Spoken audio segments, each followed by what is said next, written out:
You just got $1 trillion. Not a million, not a billion, a trillion. But there's a catch. You need to spend all of it in the next 24 hours, or you lose everything. This should be easy. First, you need a new car. Go to your local exotic dealership and buy yourself a Lambo, and a Ferrari, and a McLaren. You know what? Just buy the entire dealership. Now, you have the $12 million garage of your dreams. But there's one small problem. In order to spend $1 trillion in 24 hours, you would need to buy out that entire dealership every single second. You need to think bigger. Let's hire 100 people to track down the 100 most expensive yachts and buy them for us. And let's throw in $1 million bonus for each mercenary. That'll be around a $40 billion check. But let's also buy the biggest cruise ship of all time for $2 billion and fill it up to maximum capacity, paying for everyone's tickets and tossing in a Rolex too. Let's make use of this ship's basketball court by buying up every single NBA team and having them battle it out. Then let's get Snoop Dogg, Katy Perry, Justin Bieber, and Beyonce to perform for us before sending them off to the International Space Station on a SpaceX rocket that costs $55 million per passenger. Now that you're hanging with rich people, you need a status symbol. You could buy the world's most expensive art piece for $500 million. But why would you do that when you could just buy the entire Metropolitan Museum of Art for $100 billion and then we can go over them? Transaction failed. There's no way we're already out of money. Yeah, we still have $800 billion. The Metropolitan Museum is an educational institution whose assets are held for the public benefit and are not owned by it. You know what? Forget about the Met. The entirety of New York City is worth around $1.3 trillion. There are currently 33,210 vacant units available, so let's hire 33,000 people to snatch those up for us, and of course throw in a $100K commission. But here's something you need to think about. The most expensive real estate purchase in US history was this $240 million concrete brick. That might sound like a lot of money, but you spending $240 million is like an average person spending $60. I think instead of buying houses, you should build a mega project. The sky is truly your limit. You can build your project wherever you want. If there's people in the way, buy them out with your pocket change. Or maybe try the Saudi Arabia method and relocate them into a graveyard. Actually, I think the Middle East is exactly where we need to go. So let's buy one Gulfstream G650 for each day of the year and fly across the world. Welcome to the Arabian Peninsula, where people will build literally anything. The world's biggest picture frame, the world's largest clock, the massivest cube, the tallest structure ever, man-made sinking islands shaped after the world map from memory.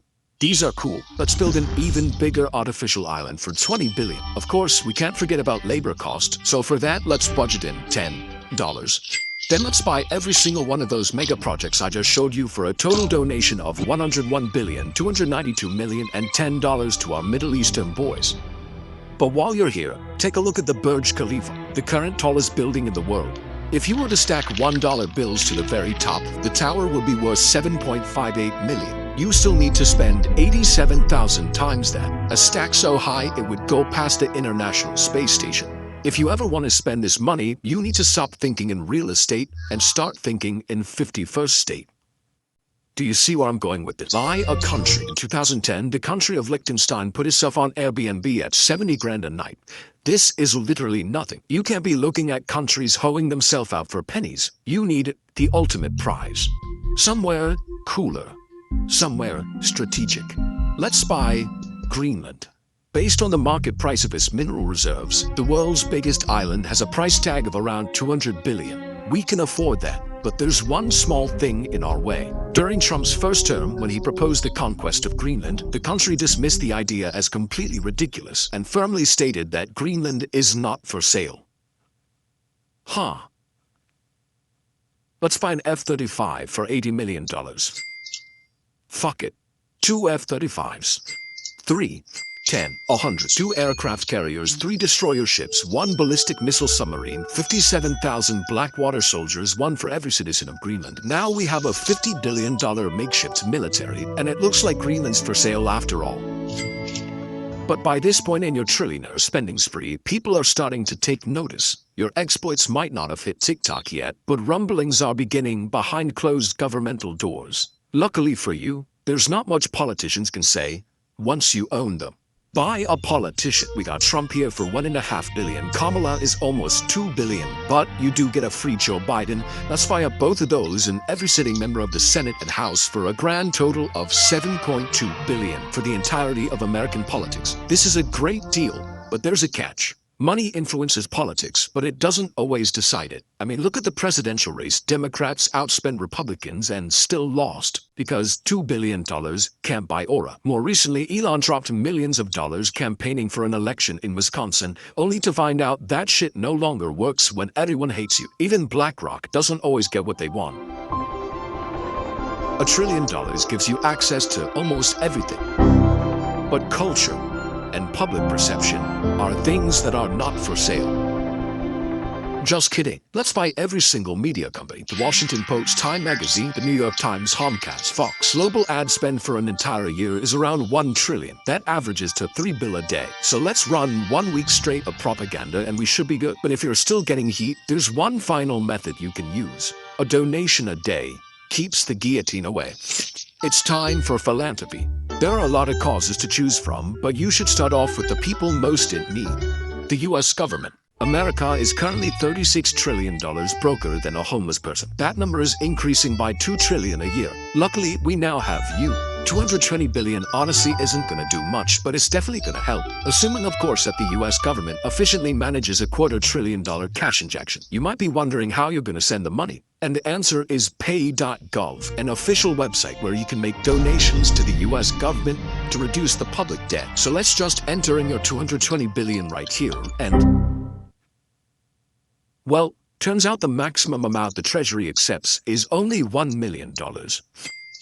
You just bought the government a bag of screws from Lockheed Martin. Maybe your money will put a bigger dent into medical debt. See, unlike the government, broke people dying of cancer aren't allowed to print more money to pay off their crippling obligations. Instead, their unpaid debts get sold off to collections for pennies on the dollar. But because of this discount, charities like Undo Medical Debt can erase $100 worth of debt for every $1 donation they receive. And with that ratio, you could wipe out all the medical debt in the US for just $2.2 billion. But what about world hunger? The UN estimated it would take $40 billion each year to end world hunger by 2030. We can afford that. Next, how about we help out malnourished and starving college students? Student loan debt in the US totals $1.777 trillion, with the government loaning out $87.2 billion a year. But before we try to attack this, there's a slight problem. Once universities catch wind that trillionaire Jesus is bailing out their victims, they'll probably just jack up their prices. On top of that, paying off loans might be seen as unfair to older generations who had to pay their way through college and pick themselves up by their bootstraps. Turns out philanthropy isn't as easy as it seems. It's not easy. Building Amazon was not easy. Philanthropy is very similar. It's really hard. I agree with Jeff here. Let's just buy another $500 million yacht. That's enough philanthropy for today. You still have $60 billion left, and I think I know how to spend it. It might be semi-cheating, but hear me out. 37% of Americans can't afford an unexpected purchase over $400. Being a trillionaire, your passive income earns you $400 every 0.126 seconds. The median net worth under 35 is $39,000. As a trillionaire, you could exchange your toilet paper with rolls of $39,000 bills for your entire lifetime and it wouldn't put a dent in your finances. $1 trillion gives you horizons incomprehensible to the normal paycheck-to-paycheck living human. Even after your spending spree, you still have so much money left that it gives you too many options. You could launch space programs, clean up the ocean, fund institutions. 24 hours just isn't enough time for this much fun. So let's buy more time. Make yourself a trust and safely. Store your money in it now. All of those humanity-shifting endeavors, you can sleep on them on the world's most expensive bed.